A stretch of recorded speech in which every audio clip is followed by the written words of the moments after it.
Dear viewers, dear students, তোমাদের জন্য আজ আবার প্রেসিসের উপরে আরেকটি ভিডিও। এটি কিন্তু পিকে দে সরকারের বইয়ের যে 15 নম্বর প্রেসি, অর্থাৎ পিকে দে সরকারের বইয়ের অনুশীলনীর 15 নম্বর প্রেসিস। এই 15 নম্বর প্রেসির আগে কিন্তু পিকে দে সরকারের বইয়ের 14টা প্রেসি এই চ্যানেলে আপলোডেড হয়েছে। যারা সেগুলো দেখোনি, এছাড়াও আরও অনেক প্রেসিস আপলোডেড হয়েছে। যারা সেগুলো দেখোনি তাদেরকে রিকোয়েস্ট করবো, দেখো এই ভিডিওর নিচে একটা ডেসক্রিপশন বক্স আছে, ওই ডেসক্রিপশন বক্সটা ভিজিট করো। ওখানে কিন্তু পিকে দে সরকারের বইয়ের অনুশীলনীর আগে আপলোড হওয়া অনেক প্রেসিস পেয়ে যাবে। এছাড়াও আরও অনেক ইম্পর্টেন্ট প্রেসিস পাবে, পিকে দে সরকারের বইয়ের অনুবাদ পাবে এবং অনেক ইম্পর্টেন্ট টপিকের উপরে নিউজ পেপার রিপোর্ট রাইটিং পাবে। এছাড়াও দেখো ঠিক এইখানটাতে একটা আই বাটন বা আই কার্ড আসছে, সেটা টাচ করলেও তোমরা আগে আপলোড হওয়া প্রচুর ভিডিওর লিঙ্ক পেয়ে যাবে, যেগুলো তোমাদের বিভিন্ন দরকারে লাগবে। আর এই ভিডিওটা কিন্তু এই প্রেসিসটা কিন্তু সমস্ত পিএসসির মেন পরীক্ষা, স্কুল কলেজের পরীক্ষার ক্ষেত্রে ইম্পর্টেন্ট হতেই পারে। তো দেখো আমরা একবার পড়ে নিই কোন ব্যাপারটা প্রেসি করতে হয়, কোন বিষয়টার প্রেসিস আমাদের লিখতে হবে। সেটা পড়তে গিয়ে আমার যেটা মনে হয়েছে, দেখো here is a beautiful story of a Sailor in the formidable. এই ফর্মিডেবল হচ্ছে কোনো বই, গল্প, নাটকের নাম, এরকম কিছু মনে হচ্ছে। এটা আমার পড়া নেই আর কি, ফর্মিডেবল এটার আইডিয়া নেই, তবে এই ধরনের কোনো একটি বইয়ের নাম হবে। সেই বইয়ের কোনো একটা সেইলর নাবিকের গল্প, সেরকম বলছে। তার হিয়ার ইজ এ বিউটিফুল সুন্দর, স্টোরি গল্প। তাহলে here is a beautiful story of a Sailor একজন নাবিকের একটা সুন্দর গল্প আছে ইন দ্য ফর্মিডেবল। এই ফর্মিডেবল একটা বইয়ের নাম বা গল্পের নাম বা উপন্যাসের নাম বা নাটকের নাম, এরকম কিছু একটা হওয়ার সম্ভাবনা। তারপরে দেখো কী বলছে, he had won by ballot. Ballot ভোটের দ্বারা, হি হ্যাড ওন। দেখো এটা কিন্তু প্রথমটা কিন্তু প্রেজেন্ট ইনডিফিনিট টেন্সে ছিল, কিন্তু পরেরটা দেখো হ্যাড ওন কিন্তু এটা পাস্ট পারফেক্ট টেন্সে রয়েছে, অনেক আগের কথা, কোনো একটা ঘটনা তার আগের ঘটনা, সেটাই বলছে।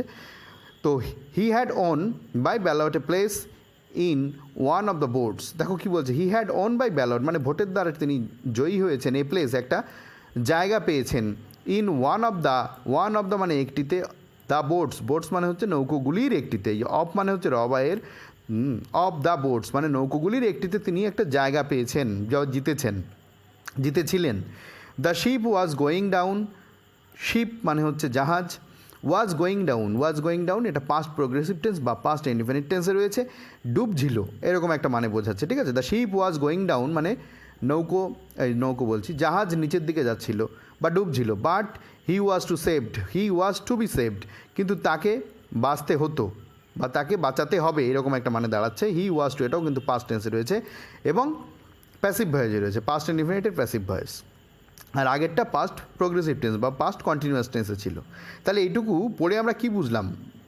আচ্ছা, আর একটু পড়ে নিই। ওয়ান পিকচার্স দ্য সিন দৃশ্য। ওয়ান কোনো একটি দৃশ্যিত হয় এরকমভাবে। এই পিকচার্স এখানে কিন্তু এটা ভার্ব এবং প্রেজেন্ট ইনডিফিনিট টেন্সে রয়েছে। ওয়ান পিকচার্স দ্য সিন দৃশ্যটা এমনভাবে দেখায় যে দ্য বোট ইজ ওয়েটিং, এটা আবার প্রেজেন্ট কন্টিনিউয়াস টেন্সের বা প্রেজেন্ট প্রোগ্রেসিভ টেন্সে রয়েছে। নৌকোটি অপেক্ষা করছে, টু টেক হিম, নিতে তাকে। টু শোর এখানে কুল সমুদ্রের কূলে বা তীরে। অ্যান্ড সেফটি, এবং সেফটি নিরাপদ, নিরাপদে কুলে নিয়ে যাওয়ার জন্য নৌকোটি অপেক্ষা করছিল। এখানে এইটুকু পড়ে আমরা কি বুঝলাম? আমরা পড়ে বুঝলাম যে কোনো একটি জাহাজটা ডুবছিল, সেই জাহাজের কিছু লাইফ সেভিং বোট আছে, সেই বোটে একটা জায়গা একজন সেইলর পেয়েছিলেন, নাবিক পেয়েছিলেন ভোটের মাধ্যমে, ঠিক আছে। এইটুকু পড়ে আমরা এইটা বুঝলাম। পরেরটা দেখো কি বলছে, হি লুকস অ্যাট, এটা প্রেজেন্ট ইনডিফিনিট টেন্সে রয়েছে, লুকের সাথে দেখো এস যুক্ত রয়েছে। হি লুকস অ্যাট, তিনি তাকিয়ে দেখেন, কোথায় তাকিয়ে দেখেন? দ্য ওল্ড কমরেডস তার পুরনো বন্ধু। এই কমরেডস হচ্ছে সাথী, ঠিক আছে। এই কমরেডস কি বললাম? সাথী। তাহলে তার পুরনো সাথীদের দিকে তিনি তাকিয়ে দেখেন। হু হ্যাভ লস্ট, যারা হেরে গেছিল। দেখো হু হ্যাভ লস্ট, যারা হেরে গেছিল না, হেরেছে। দ্য ব্যালট ওই যে ভোটের দ্বারা যে সিট জেতার যে ব্যাপারটা, সেটা তারা হেরে গেছে। অ্যান্ড হু যারা, এই কমরেডসদের কথা বলা হচ্ছে, তার পুরনো সঙ্গীদের কথা বলা হচ্ছে। স্ট্যান্ড, এই সঙ্গী কি? একজন সেইলর তো সে জাহাজে চাকরি করে, তার যে সঙ্গী তারাও হয়তো জাহাজের কেউ সেইলর বা অন্য কোনো চাকরি করছে, তাদের কথা বলছে। Who stand they are doomed. Who stand যারা দাঁড়িয়ে আছে, দে আর সেখানে, ডুমড দণ্ডাজ্ঞা প্রাপ্ত, এরকম একটা টু ডেথ। সেন্টেন্সড টু ডেথ অর্থাৎ মৃত্যুদণ্ডে দণ্ডিত হয়ে তারা যেন অপেক্ষা করছে মৃত্যুর জন্য। হু স্ট্যান্ড যারা দাঁড়িয়ে আছে, হ্যাঁ, এটা আবার প্রেজেন্ট টেন্সে রয়েছে। হু স্ট্যান্ড দাঁড়িয়ে থাকা আর কি, দাঁড়িয়ে আছে। দে আর সেখানে, ডুমড টু ডেথ মৃত্যুদণ্ড প্রাপ্ত হয়ে তারা দাঁড়িয়ে আছে। হি ফিলস তিনি অনুভব করেন। দ্য প্যাশন হচ্ছে আবেগ, টান এইরকম। ফর লাইফ জীবনের জন্য সে আবেগ অনুভব করে। সার্জিং উইদিন হিম, এই সার্জিং মানে ফুলে ফেপে ওঠা, উতলে ওঠা ইত্যাদি। উইদিন হিম মানে তার মধ্যে, উইদিন মানে মধ্যে, হিম মানে তার নিজের মধ্যে যে জীবনের প্রতি যে টান সেটা যেন আরও ফুলে ফেপে উঠছিল, অর্থাৎ টান অনুভব করছিল সে, এরকম একটা মানে দাঁড়াচ্ছে। ঠিক আছে, ব্যাপারটা এইরকম যে সে তো বাঁচতে পারবে, অন্যরা বাঁচতে পারবে না, তার সেরকম কিছু একটা মনে হচ্ছিল যে আমি বাঁচতে পারলাম, অন্যরা বাঁচতে পারবে না, তাদের জন্য তার দুঃখ কষ্ট হচ্ছিল, তাই সে জীবনের জন্য একটা টান অনুভব করছিল, এরকম আবেগ অনুভব করছিল।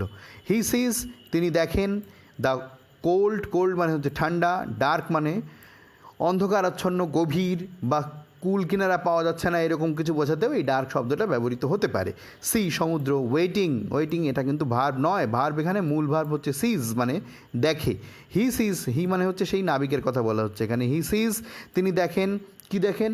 দ্য কোল্ড ডার্ক সি মানে ঠান্ডা, ডার্ক মানে হচ্ছে অন্ধকারাচ্ছন্ন। এই অন্ধকারাচ্ছন্নের শুধু যে অন্ধকারাচ্ছন্ন মানে হবে এমন না, গভীরতা, কুলকিনারা খুঁজে না পাওয়া এরকম মানে দাঁড়াবে এখানে। সি সমুদ্রকে দেখছে, মানে কোল্ড ডার্ক সিকে সে দেখে। ওয়েটিং যে সে যেন অপেক্ষা করে আছে। টু এনগাল্ফ ভেতরে ঢুকিয়ে নিতে, ইটস ভিকটিমস তার শিকারকে। সমুদ্রের মাঝে কোনো নৌকোডুবি হচ্ছে, নৌকো না সরি জাহাজ ডুবি হচ্ছে, সমুদ্রে নৌকাডুবি হওয়ার কথা না, জাহাজ ডুবি হচ্ছে, সমুদ্রে নৌকো চলে না সব। তাহলে সমুদ্রে জাহাজ ডুবি হচ্ছে, সেখানকার যারা শিকার তাদেরকে এনগাল্ফ করে নেওয়ার জন্য সমুদ্র যেন অপেক্ষা করছে। কেমন সমুদ্র? সেখানে কিছু নেগেটিভ কথা এখানে বলা আছে, নেগেটিভ অ্যাডজেক্টিভ দেওয়া আছে, যেমন কোল্ড ঠান্ডা, ডার্ক অন্ধকারাচ্ছন্ন। ঠিক আছে, এই ধরনের কিছু শব্দ ব্যবহার করা আছে যে শব্দগুলো আমাদের জীবনের পক্ষে প্রতিকূল মানে বোঝায়, সেই রকম শব্দ বুঝিয়ে এই সিকে বোঝানো হচ্ছে। তো সেই সি মানে সমুদ্র অপেক্ষা করছিল তার শিকারকে নিজের মধ্যে নিয়ে নেওয়ার জন্য। অ্যান্ড এবং ইন দ্য গ্রেট মোমেন্ট, এই মহান মুহূর্তে, that may come to any man, এই ঘটনাটা, দ্যাট এই ব্যাপারটি, মে কাম আসতে পারে, মে মানে সম্ভাবনা, টু এনি ম্যান যে কোনো মানুষের কাছেই এই ঘটনা বা যে কোনো মানুষের জীবনেই এটা ঘটতে পারে, এরকম বোঝাচ্ছে। হি মেক্স তিনি করেন, দ্য ট্রিয়াম্ফান্ট, ট্রিয়াম্ফান্ট মানে হচ্ছে বিজয়ী। ঠিক আছে, চয়েস, চয়েস মানে হচ্ছে পছন্দ, তার মানে তিনি একটি জয়ী ভাবনাযুক্ত অর্থাৎ সাফল্যমণ্ডিত কোনো একটা চয়েস বেছে নিলেন। ঠিক আছে, হি মেক্স দ্য ট্রিয়াম্ফান্ট চয়েস, তিনি একটা বিজয় ধ্বজা বহন করে বা ওই রকম মানে বোঝাচ্ছে, যেটা ট্রিয়াম্ফান্ট, ট্রিয়াম্ফান্ট মানে হচ্ছে বিজয় হয়েছে, মানে জয়ী হয়েছে এমন একটা চয়েস তিনি বেছে নিলেন। ঠিক আছে, জয়ী হওয়া চয়েস মানে এখানে মন জয় করে নিলেন, এরকম একটা ব্যাপার, তার মনকে সে জয় করে নিল, ভয়কে জয় করলো, এইরকম কিছু একটা মানে দাঁড়ানোর কথা। নেক্সট দেখো কি বলছে, হি টার্নস, টার্নস মানে ঘুরে দাঁড়ায়, to one of his comrades, তার সাথীদের মধ্যে একজন, হিজ কমরেডস মানে তার সাথীরা, অফ মানে রবা, এর ওয়ান মানে একজন, তার একজন সাথীর দিকে সে ঘুরে দাঁড়ায়, ঘুরে তাকায়। You have got parents, you have got parents, তাকে বলছে ইউ হ্যাভ গট, আপনি তো পেয়েছেন প্যারেন্টস, প্যারেন্টস মানে হচ্ছে মা বাবা, পিতা মাতা। হি সেজ তিনি বলেন, আই হ্যাভন্ট আমি পাইনি। অ্যান্ড এবং, এই অ্যান্ড মানে তাই, উইথ দ্যাট ওয়ার্ড সেই শব্দের দ্বারা, so heroic in it simplicity, simplicity মানে সরলতা, হিরোইক মানে হচ্ছে বিরচিত সেই কথা তার, তাই এইরকম সেই কথা, বিরচিত কথার মধ্য দিয়ে হি মেক্স দ্য আদার অন্যকে, take, he makes the other take, এর মানে টেক মানে হচ্ছে নেওয়া, আদার মানে অন্য কেউ কাউকে, টেক মানে নেওয়া, হিজ প্লেস তার যে জায়গা, ইন দ্য বোট, আচ্ছা মেক মানে করে দেওয়া, he makes the other take his place in the boat মানে নৌকার মধ্যে তার জায়গা অন্য কাউকে, টেক মানে কি লওয়া, নিতে সাহায্য করে সে, অর্থাৎ he makes the other take his place in the boat মানে নৌকোর মধ্যে তার জায়গাটা অন্যকে সে পেতে সাহায্য করে বা পাইয়ে দেয়, এরকম মানে দাঁড়ায়। অ্যান্ড এবং, এই যে মেক, মেক হিম প্লে মানে তাকে খেলায়, আই মেক হিম প্লে মানে আমি তাকে খেলাই, he makes the other take মানে সে অন্যকে নেওয়ায়, নিতে সাহায্য করে, এরকম একটা মানে দাঁড়াচ্ছে। His place in the boat নৌকার মধ্যে তার জায়গা। অ্যান্ড সাইন্স, সাইন্স মানে স্বাক্ষর করে, এখানে কী স্বাক্ষর করে, হিজ ডেথ ওয়ারেন্ট, ডেথ মানে তো মৃত্যু জানো, ওয়ারেন্ট মানে পরোয়ানা, তার যে মৃত্যুর পরোয়ানা তা যেন সে স্বাক্ষর করে। নিজের বাঁচার রাস্তা যদি অন্য কাউকে দেখিয়ে দেয়, নিজের বাঁচার জন্য সমুদ্রের মধ্যে নৌকোর মধ্যে, লাইফ সেভিং বোটের মধ্যে নিজের যে জায়গা সেটা যদি অন্য কাউকে সে স্যাক্রিফাইস করে দেয়, তাহলে তার পরিস্থিতি কী হবে, তার পরিস্থিতি হবে সে মৃত্যুর জন্যে, মৃত্যুর যে পরোয়ানা সেই পরোয়ানা সে সই করে রাখলো, সেটাই বোঝাচ্ছে। ঠিক আছে, নেক্সট দেখো কি বলছে, the sea never, the sea মানে সমুদ্র, নেভার টুক, টুক মানে নিয়েছিল, এ ব্রেভার ম্যান টু ইটস বুজম, বুজম মানে বক্ষস্থল, নিজের মতো করে নেওয়া, এরকম মানে বোঝায়। এখানে যেটা বলতে চাইছে আমার যেটা মনে হচ্ছে, দ্য সি সমুদ্র, নেভার কখনোই না, টুক নিয়েছে, এ ব্রেভার, ব্রেভার ম্যান মানে যে সাহসী মানুষ, এই যে মনের উপরে জয় করলো না, ওই যে ট্রিয়াম্ফান্ট চয়েস মানে মনকে জয় করে ফেললো, জয় করে সে কিন্তু সমস্ত নিজের জীবনকে বিসর্জন দিয়ে, তাই এইরকম একটা কথা সে বলছে। কথাটা একটু উল্টো মানে দাঁড়ায়, কিন্তু এরকম কথাই মানুষ যখন এই ধরনের কাজ করে তখন এইরকমই উল্টো উল্টো কথা বলে, খানিকটা ironical. The sea never took a braver man to its bosom মানে সমুদ্র কখনোই সাহসী মানুষকে তার বুকে টেনে নেয় না, নেয়নি, এরকম মানে দাঁড়াচ্ছে। দেখো এটুকু আমাদের হয়ে গেল। এইবারে আমরা কি করব, প্রত্যেকটা পার্ট থেকে আমরা বুঝে বুঝে খানিকটা অংশ, কোনটুকু অংশ নিয়ে কোনটুকু করা যেতে পারে, যেটা আমি প্রত্যেকবারের মতো করি সেটা দেখো। প্রথমে আমরা এইটুকু একবার দেখে নিই। দেখো একবার তো আমরা পড়ে মানেটা বুঝেই নিলাম, এখন চট করে একবার দেখে নিই। Here is a beautiful story of a Sailor in formidable. Formidable গল্পের মধ্যে একটা ভালো গল্প আছে, মানে ফর্মিডেবল বইয়ের মধ্যে একটি গল্প আছে একজন সেইলরকে নিয়ে বা নাবিককে নিয়ে। He had won by ballot a place in one of the boats, একটা নৌকার মধ্যে সে একটা জায়গা পেয়েছিল। The ship was going down, নৌকাটা জাহাজটা ডুবছিল, but he was to save, কিন্তু তাকে বাঁচতে হতো। One picture scene, the boat is waiting to take him to shore and safety. সমুদ্র এই নৌকাটা অপেক্ষা করছিল তার জন্য, তাকে তীরে নিয়ে যাবে এবং তাকে সুরক্ষিত জায়গায় নিয়ে যাবে। তো এইটুকু দেখে পড়ে আমরা কি বুঝলাম, মূল যে জিনিসটা কি, মূল জিনিস হচ্ছে ফর্মিডেবলের একটি গল্পে একজন সেইলর মানে নাবিক, মানে ফর্মিডেবল গল্পের একজন সেইলর মানে একজন নাবিক, সে লাইফ সেভিং বোটে একটি জায়গা ব্যালটের মাধ্যমে জিতেছিল, এইটাই না, তাই না? ফর্মিডেবল গল্পের মধ্যে, এই গল্পটা ফর্মিডেবল গল্পের, সেই গল্পের মধ্যে একজন সেইলর বা নাবিক সে ভোটের মাধ্যমে লাইফ সেভিং বোটে একটা জায়গা জিতেছিল, এটাই ব্যাপার। দেখো সেটাই এখানে লেখা হয়েছে, এটা আর বলা হলো না বা এটা আর পড়ার দরকার নেই, মানে আমরা তো পড়েই নিয়েছি। দেখো এ স্টোরি অফ দ্য ফর্মিডেবল মানে ফর্মিডেবলের একটি স্টোরি সেজ বলে দ্যাট যে এ সেইলর একজন নাবিক হ্যাড ওন বাই ব্যালট জিতেছিলেন এ place in one of the life saving বোটের একটিতে একটি জায়গা জিতেছিলেন। অফ এ সিঙ্কিং শিপ একটা ডুবন্ত যে জাহাজ, সেই জাহাজের যে লাইফ সেভিং বোট, সেই বোটের মধ্যে তিনি একটি জায়গা জিতেছিলেন এই ব্যালটের মাধ্যমে। ঠিক আছে, আশা করি তোমরা বুঝতে পেরেছো। দেখো নেক্সট যে পার্টটা আমাদের আছে সেইটা থেকে আমরা আবার একটু ছোট করব। দেখো কি বলছে, he looks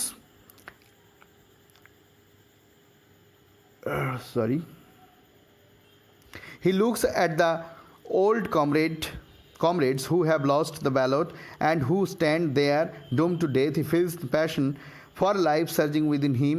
He sees the cold dark sea waiting to engulf its victim, and in the great moment that may come to any man, he makes a triumphant choice. এই যে টুকুর মধ্যে যে কি বলছে দেখো, এইটুকুর মধ্যে আমরা তো এর আগে একটা পড়েই নিলাম যে সে তার পুরনো বন্ধুদের দিকে তাকিয়ে দেখলো তারা মৃত্যুর জন্য অপেক্ষা করছিল, তার মধ্যে জীবনের জন্য একটা আবেগ উতলে উঠলো বা আবেগ সে অনুভব করলো। সে দেখলো সমুদ্র অপেক্ষা করে আছে তার শিকারকে তার কাছে টেনে নেওয়ার জন্যে বা নিজের মধ্যে নিয়ে নেওয়ার জন্যে। ঠিক আছে, এইরকম মুহূর্ত আসতেই পারে মানুষের জীবনে, তিনি একটি সিদ্ধান্ত নিলেন। এই যে ব্যাপারটা, এর মধ্যে থেকে আমরা মূল জিনিস যেটা পাচ্ছি সেটা কি, তিনি জীবনের জন্য যে প্যাশন অনুভব করলেন সেটাই কিন্তু এখানে মূল জিনিস, তাই না?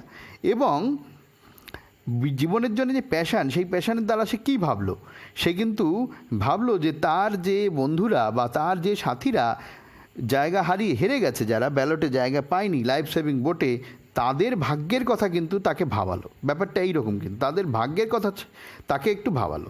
ঠিক আছে, তো সেটাই দেখো কীভাবে লেখা হয়েছে। হিজ প্যাশন মেড হিম, তার যে প্যাশান অর্থাৎ তার ভেতরের যে প্যাশান, মেড হিম থিঙ্ক, তাকে ভাবালো অফ দ্য ফেট মানে সেই ভাগ্য, যে ভাগ্যের প্রতি তারা যে ভাগ্য নিয়ে তারা অপেক্ষা করছিল মৃত্যুর জন্যে, সেই ভাগ্যের কথা ভাবালো। অফ হিজ ওল্ড কমরেডস, তার যে পুরনো সাথী, সেই সাথীদের ভাগ্যের কথা তাকে ভাবালো, তার মধ্যে যে প্যাশান ছিল সেই প্যাশানটা তাকে ভাবালো। কোন কমরেডরা? হু লস্ট, যারা হারিয়েছিল দ্য ব্যালট, মানে ওই ব্যালটে যারা হেরে গেছিলো, মানে যারা জিততে পারেনি। ঠিক আছে, লাইফ সেভিং বোটে জায়গা জিততে পারেনি তারা। দেখো এর পরেরটা কী বলছে দেখো, he turns to one of his comrades, সে তার একজন সাথীর দিকে তাকালো, who have got parents he says, sorry you have got parents he says, I haven't, and with that word so heroic in its simplicity, he makes the other take his place in the boat and signs the death warrant. The sea never took a braver man to its bosom. এখানে যেটা বলছে সেটা হচ্ছে সে তার এক সাথীর দিকে ফিরে তাকে বলল যে ইউ হ্যাভ গট প্যারেন্টস, তুমি পিতামাতা পেয়েছো, আমি পাইনি। ঠিক আছে, আর এই সরল কথাগুলোর মধ্যেই তার একটা বিরচিত ভাব পরিলক্ষিত হচ্ছিল। ঠিক আছে, আর সে কী করলো, সে অন্যকে তার জায়গাটা দিয়ে দিল আর নিজের মৃত্যুর পরোয়ানায় সে যেন স্বাক্ষর করলো। তারপরে সেই কথাটা যে সমুদ্র কখনোই ব্রেভার মানে যে সাহসী লোক তাকে নেয় না। ঠিক আছে, তো এই যে জিনিসটা, এই জিনিসটার থেকে আমরা যেটা বুঝলাম বা আমরা যেটা বুঝতে পারছি মূল জিনিস সেটা হচ্ছে কি, তার যে নিজের যে জায়গা সেই জায়গাটা সে অন্যের জন্য স্যাক্রিফাইস করলো আর নিজের মৃত্যুর পরোয়ানা সে সই করলো, অর্থাৎ নিজের মৃত্যুকে সে ডেকে আনলো বা নিজের মৃত্যুর জন্য সে প্রস্তুত হলো। ব্যাপারটা এইরকম খানিকটা। ঠিক আছে, তো দেখো সেটাই এখানে করা হচ্ছে। এই কালো অংশটুকু তো একই কথা আর বারবার পড়ছি না। দেখো কি বলছে, হি দেন, তিনি তখন স্যাক্রিফাইসড, উৎসর্গ করলেন, পাস্ট ইনডিফিনিট টেন্সে লিখেছি, হিজ প্লেস, তার জায়গা, for one of his mates, mates মানে সাথী, কর্মী ইত্যাদি বোঝায়, তার একজন সাথী বা কর্মীর জন্য তার জায়গা উৎসর্গ করলেন। অ্যান্ড প্রিপেয়ার্ড মানে প্রস্তুত হলেন, ফর জন্য, ডেথ ওয়ারেন্ট মানে মৃত্যুর পরোয়ানার জন্য তিনি প্রস্তুত হলেন। ওকে, তাহলে এই কথাই এখানে কিন্তু মূল কথাটা এইখানে এইরকমভাবেই বর্ণিত হচ্ছে। এইখানে আমার যেটা বলার সেটা হচ্ছে যে আমি যা লিখেছি এইরকমভাবেই সব কিছু লিখতে হবে এমনটা না। আমার যেটা মনে হয়েছে মূল জিনিস প্রেসিস এই কথাগুলো হতে পারে বা এই মূল জিনিসটা লিখলে প্রেসিসটা একটা জায়গায় দাঁড়াতে পারে, আমি সেগুলো লিখেছি। তোমার অন্য রকমভাবে যদি কিছু মনে হয় তুমি নিশ্চয়ই লিখতে পারো সেন্টেন্সের কনস্ট্রাকশন ঠিক রেখে। ঠিক আছে, কোনো অসুবিধা নেই। এইবার আমরা প্রেসির জন্য একটা টাইটেল দেবো। ঠিক আছে, তো দেখো টাইটেলটা কি বলছে, a courageous story of a sailor, এটুকু তোমরা টাইটেল লিখতে পারো। অন্য আরও অনেক টাইটেল তোমরা লিখতে পারো। এ কারেজিয়াস মানে হচ্ছে সাহসী, স্টোরি মানে গল্প, অফ এ সেইলর। ঠিক আছে, এইখানে তোমরা আরেকটু বাড়াতে পারো, ইন দ্য ফর্মিডেবল, এই কথাটা লেখা যেতে পারে। ঠিক আছে, a courageous story of a sailor, of the ফর্মিডেবলও করা যেতে পারে। অফ দ্য ফর্মিডেবল যদি এই টাইটেলে লেখো সেক্ষেত্রে ফর্মিডেবলটা কোটেশনের মধ্যে রাখতে হবে। ঠিক আছে, এটাও কিন্তু রাখতে পারো, a courageous story of a sailor of the Formidable, অথবা আরেকটু ছোটো করে দেওয়া যেতে পারে, a story of a sailor of the Formidable, এভাবেও করতে পারো। ঠিক আছে, এইবারে দেখো মূল প্রেসিসটা এখানে লিখে দেওয়া হলো।